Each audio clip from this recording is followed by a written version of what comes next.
Definition है फिनोलॉजी की।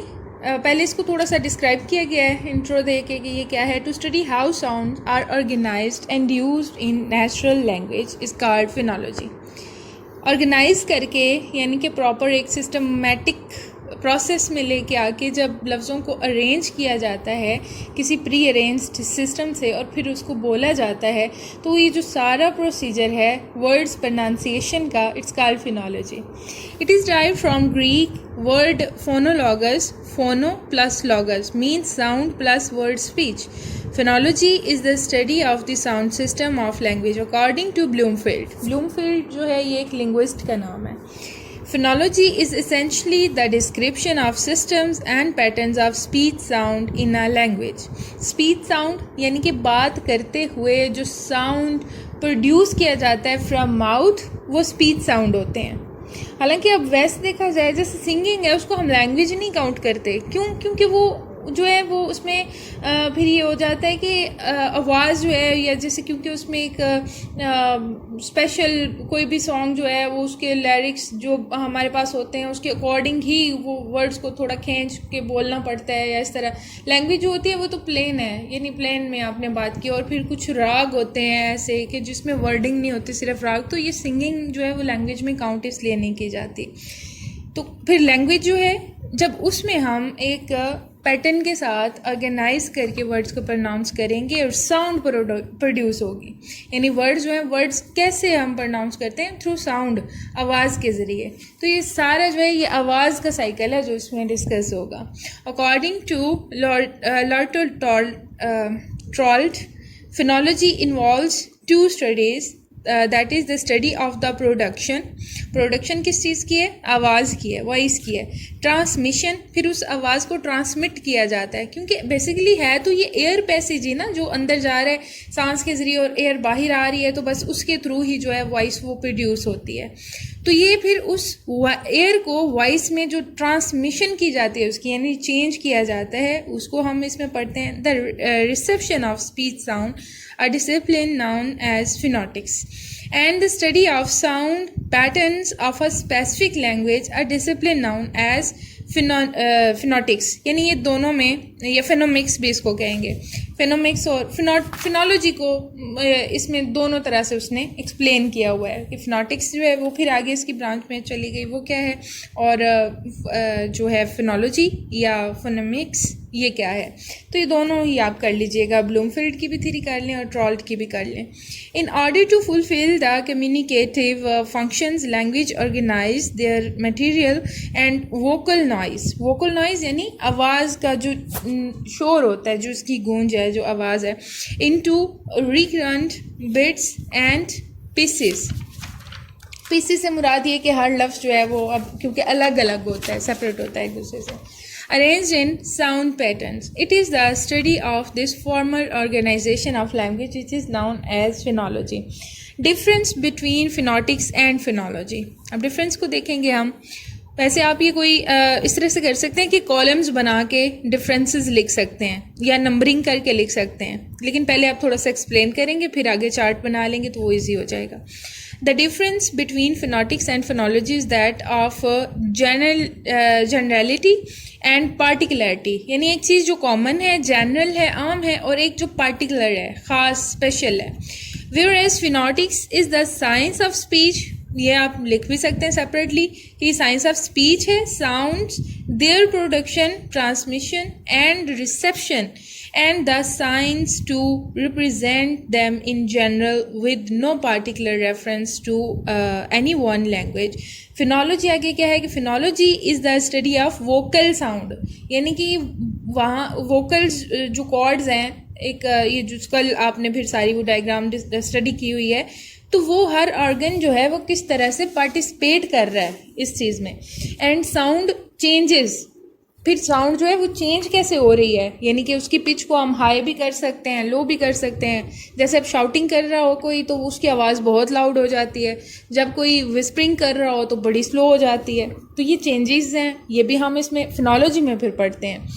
फिर phonemes and their varieties in particular language, किसी स्पेशल लैंग्वेज को जब लेके किया जाता है तो वो फिर फिनोलॉजी हो जाती है। लेकिन जब हम इन जनरल पढ़ते हैं तो वो फिर फिनोलॉजी नहीं बल्कि वो जनरल सी चीज़ कहलाएगी, उसको हम फिनोटिक्स कह देंगे। उसके बाद है phonetics is one and the same for all languages of the world, क्योंकि ये जनरल है इसलिए ये हर लैंग्वेज का जो भी क्राइटेरिया होगा ये उस पर पूरा उतरती है। ये हर लैंग्वेज फिनोटिक्स के क्राइटेरिया के अकॉर्डिंग है, but the phonology of one language will differ from the phonology of the other, क्योंकि ये फिर स्पेशलिटी में चली गई। एक ही लैंग्वेज है, फिर उसके जो हम अप्स एंड डाउन उसमें वॉइस के वो देखते हैं। According to John Lyons phonetics differs from the phonology. Through quote Robins, Robin ने क्या कहा कि phonetics and phonology are both concerned with the same subject matter और एस्पेक्ट ऑफ लैंग्वेज, यानी कंसर्न दोनों का लैंग्वेज के साथ है। Speech sound as the audible result of articulation but they are concerned with them from different point of views, लेकिन जब हम इसको फर्दर स्टडी करेंगे तो दोनों में डिफरेंस भी कॉमन होगा।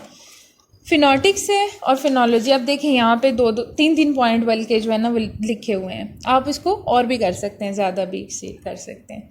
फिनोटिक्स है, phonetics is the hardware of the sound while phonology is the software of the sound. Phonetics deals with generality and obviously phonology deals with particularity.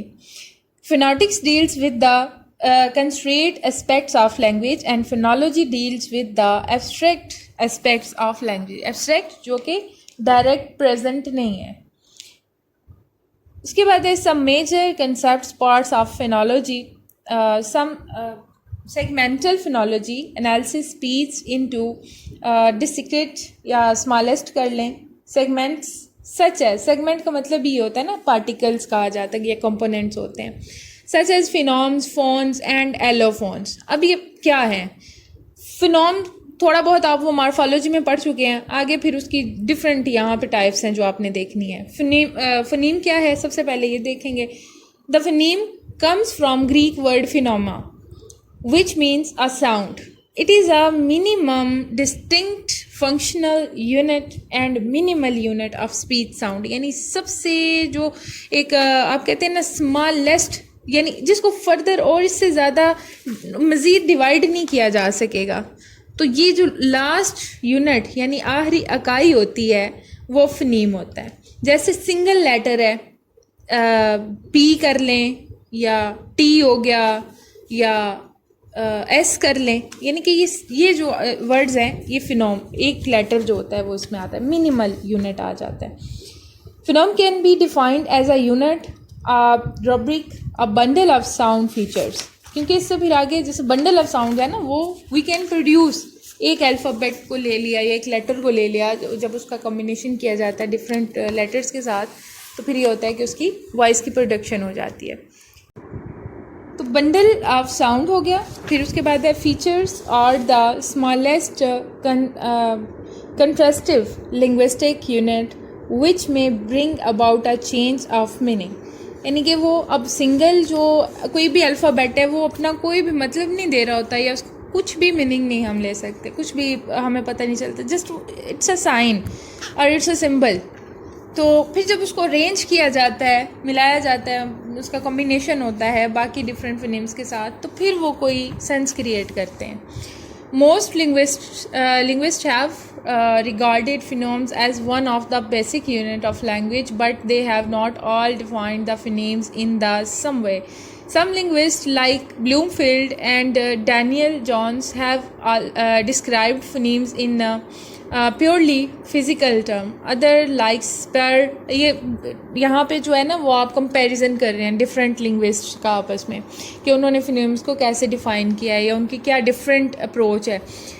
अच्छा, उसके बाद करेंगे कि स्पिर जो है have preferred psychological definitions, but the most notable work in the field was done by Speer in 1927. Thus, the Precise definition of a phoneme has been the subject of much discussion among linguists, and there are two major point of views. The first is the classification theory developed by Daniel Johns, which considers the phonemes to be a group or family of related sounds, यानी कि वो सिर्फ letters पे concentrate नहीं करता, ये letters को smallest count नहीं करता वो, बल्कि जैसे एक वर्ड है ना, इन कर लें फॉर एग्जांपल, तो वो इनको भी कहता है कि ये क्योंकि एक ही वॉइस क्रिएट हो रही है, सिंगल वर्ड या सिंगल लेटर के तौर पे इसकी प्रोनाउंसिएशन है, तो ये भी इसमें काउंट होगा। तो ये इसकी थीरी है। उसके बाद है कि Scott considered a phoneme to be a bundle of distinctive features. अब एग्जांपल्स क्या हैं आगे, जैसे P है, P and B are distinctive sound, so these are two phonemes. If P is pronounced in different ways as P या PH है या PT है, yet P has single phoneme, यानी कि उसके साथ लफ्ज़ जोड़ भी दिए जाएंगे ना, जैसे P या H आ गया या S आ जाए या कोई भी वर्ड आ जाए, लेकिन P की जो अपनी एक सेपरेट या इंडिविजुअलिटी है वो उसको मर्ज नहीं करेगा, किसी और के साथ मिक्स नहीं होगा, बल्कि इसको अलहदा ही पढ़ा जाएगा। P पढ़ के फिर ही हम आगे वाला कोई भी लफ्ज़ है, जैसे पिन है ना, तो पिन P पढ़ेंगे अलहदा से, तब आगे इनको भी हम इसमें ले सकते हैं। तो P जो है यानी एक लेटर, ये एक सिंगल फिनोम है। So pin, bin, they differ only in one sound segment P and B, so there are two phenoms. Similarly cat, bat, rat, fat, mat, यानी add जो है अब इसमें वो एक फिनोम के तौर पे आ रहा है। all different differ by one phoneme. There are 46, ये नोट कर लीजिएगा आपके 46 phenoms हैं in English. 20 are vowel phenoms while 26 are consonants phenoms. ये आपने जो इसकी सिमेट्री है ना उसको ख़राब नहीं करना, ठीक है। ऐसा ना हो कि कॉन्सोनेंट्स को वॉवल्स में कर दें, वॉवल्स को कॉन्सोनेंट्स में। टोटल जो है वो 46 है, उसमें अब आउट ऑफ 46 जो आप देखेंगे 26 उसमें कॉन्सोनेंटल फिनोम्स हैं और सिर्फ 20 जो हैं यानी वो वॉवल फिनोम्स में जाते हैं। All distinctive sounds given in the table of vowels, आगे है मोनोथोंग्स, डिफ्थोंग्स, ट्रिफ्थोंग्स, ये मिक्सिंग हो जाती है आगे फिर वॉवल्स की जब एक दूसरे के साथ, तो फिर उसको कहा जाता है मोनोथोंग। और डिफ्थोंग और ट्रिफ, यानी जब 3 मिलते हैं तो वो ट्रिफ में चला जाता है, 2 मिलते हैं तो डिफ में, और सिंगल होता है तो वो मोनो हो जाता है। And consonants are called phonemes. उसके बाद फोन की डेफिनेशन देखेंगे आप। Phone means sound, any sound which is produced by vocal organs is called phone. अब वो वॉइस जो है कोई भी वॉइस होगी ना वो फ़ोन में चली जाएगी। अब single voice. Phone is term that is used in phonetics to refer to the smallest perceptible discerned। अच्छा ये वर्ड जो है ना ये यहाँ पे मुझे भी अनक्लियर नज़र आ रहा है। अच्छा, arrangement of sounds in a stream of speech from the viewpoint of phonology, phones are the physical realization of phonemes। आगे मज़ीद इसके एक्सप्लेनेशन है, यहाँ से आपको सही समझ आएगी। Any object speech sound considered as a physical event as without regard as to how it fits into the structure of any given language is a phone. Hence, a phone is in phonology is the smallest possible segment। यानी कि अब ये जब वो combine हो के एक new letter या 2 लेटर्स को ले लेंगे, वो उसके साथ मिल के एक साउंड जो है वो बन गया है, तो अब वो अपनी इंडिविजुअलिटी को तो बरकरार रखेगा, मेंटेन रखेगा, लेकिन यहाँ पे उसकी जो फर्दर उसके साथ आगे उसकी पॉसिबल प्रोडक्शन है वो इसमें काउंट होती है, वो आ जाती है, इन डिफरेंट वेज आ जाते हैं उसकी प्रोडक्शन के। अच्छा आगे है, in phonology is the smallest possible segment of sound abstracted from the continuum of speech. One phoneme may have different phones such as P is a phoneme and it may have P and PS, यानी PS में जाएगा तो F का sound create कर देगा, PS के साथ जाएगा तो वो S में कन्वर्ट हो जाएगा, ठीक है। ये इसकी फिर आगे फर्दर जो है वो कॉम्बिनेशन के बाद जो चेंज आया है ये वो है। So phone is colloquial term for from telephone. Phone is the meaning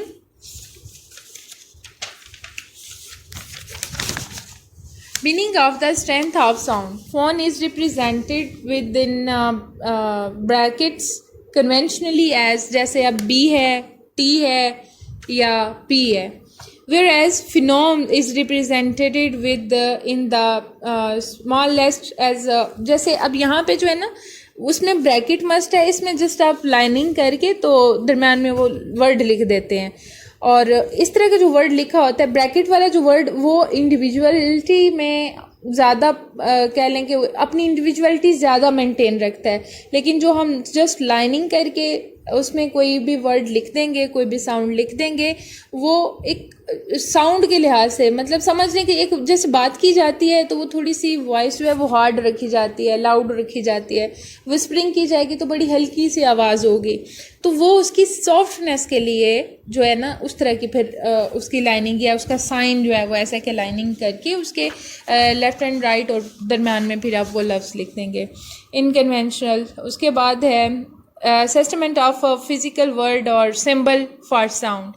यानी ये दोनों जो ब्रैकेट्स हैं उसको सिंबल कहा जाता है. सिंबल फिज़िकल वर्ड के लिए जो कि लेटर्स की फॉर्म में भी मौजूद है, लेकिन अगर हम ये लाइनिंग करेंगे तो lining mean just a symbol, सिर्फ वो एक सिंबल, एक साइन के तौर पे नज़र आ रहा है.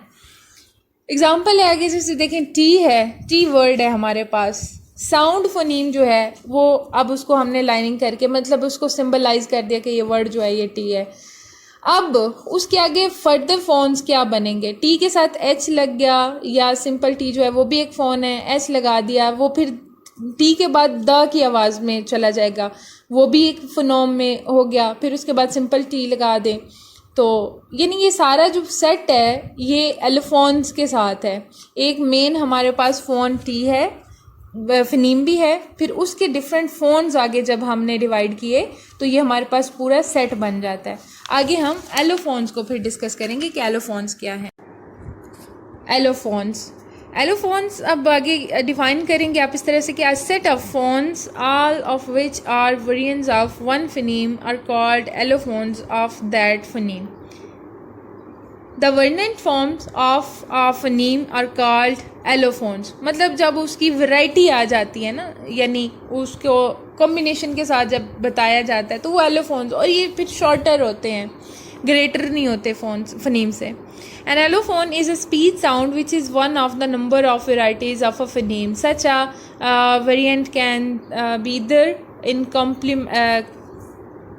complementary variation or in a free variation. The occurrence, ये दोनों नोट कर लीजिएगा.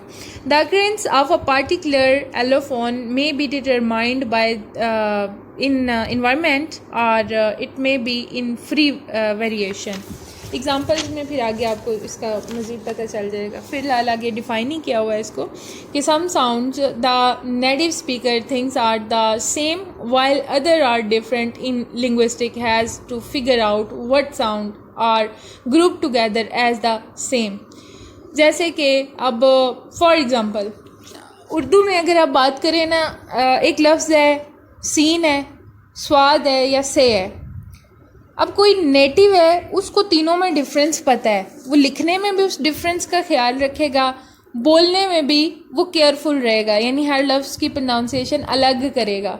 लेकिन जो नॉन नेटिव्स होते हैं उनके लिए तीनों को अगर वो लर्न करते भी हैं तो वो बहुत डिफ़िकल्ट हो जाता है कि जब वो वॉइस सुनने में उनको सेम लग रही है लेकिन जब उन्होंने लिखना है तो वो वहाँ पे सिलेक्ट कौन सा वर्ड करें.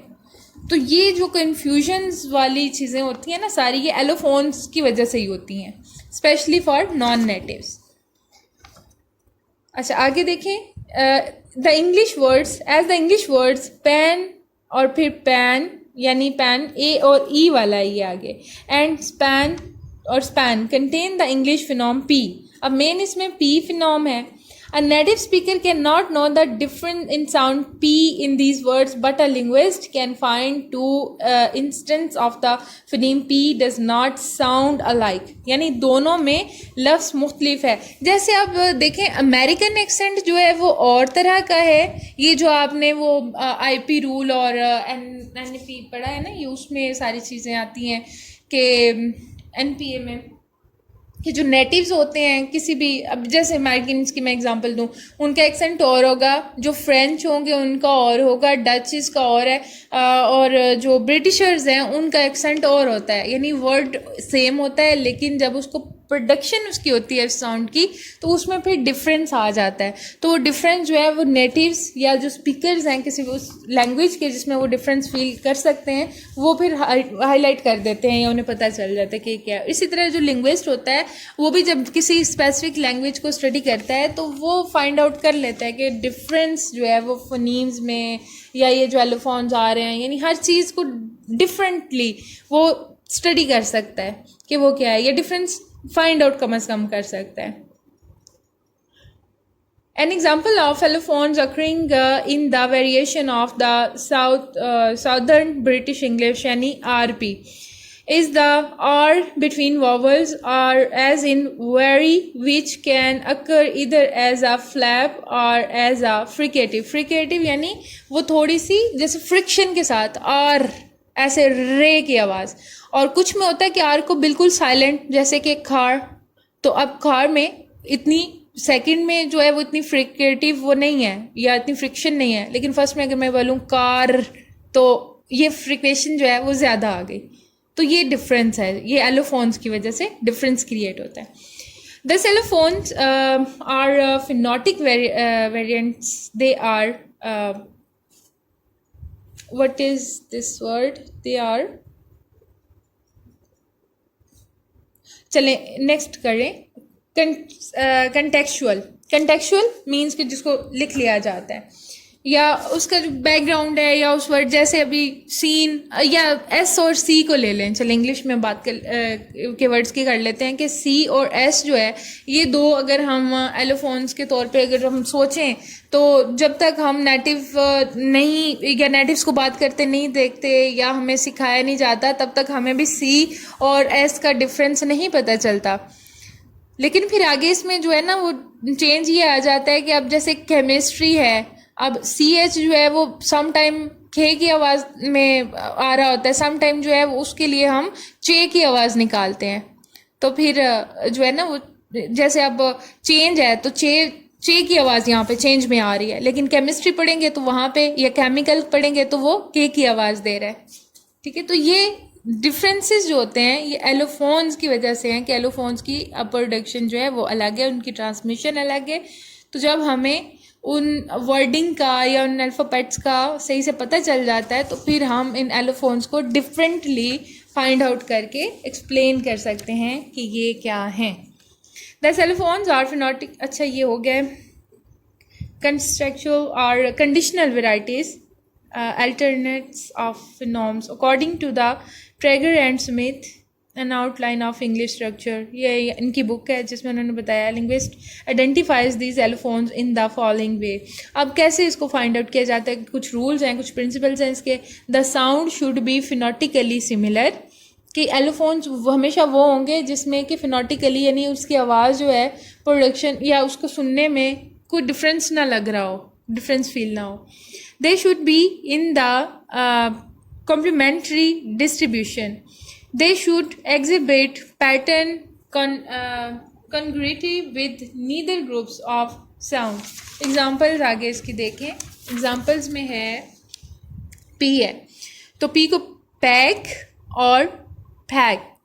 अब एक में A और E की तरह इसको बोला गया, एक में हमने A और C दोनों को मिलाया। वन एस्पिरेटेड एलोफोन और दूसरा जो है वो नॉन एस्पिरेटेड है, यानी एक में पी और एच यानी पैक और एक में पैक। पी को अगर हम यहाँ पे एज एन एलोफोन दोनों तरह से देखें। उसके बाद ट्रैफिक यानी सिर्फ टी से अगर पढ़ें एक दफ़ा में, अगर टाइल्ड साउंड को देखें तो वो ट्रैफिक, लेकिन अगर हम उसको ट्रैफिक बोलें तो फिर क्या हुआ कि ये एस्पिरेटेड हो गया यानी फ्रिक्वेटिव में चला गया। और दूसरा फिर एक और यहाँ पे टी को एज एन एलोफोन लेटर में दिखाया गया, तो एक में है लेटर यानी सिर्फ टे और एक में लेडर और ये एक्सेंट जब चेंज होता है ना तब ये इस तरह से डिफरेंस आते हैं। लेकिन हमने बेसिकली अब फिनोलॉजी में किया क्या है कि ये सारी जो वेरिएशंस हैं या ये जो छोटी छोटी बारीकियां हैं ये हमने यहाँ पे नोट की हैं कि ये क्या है, या इन चेंजिंग्स को हाउ कैन वी फाइंड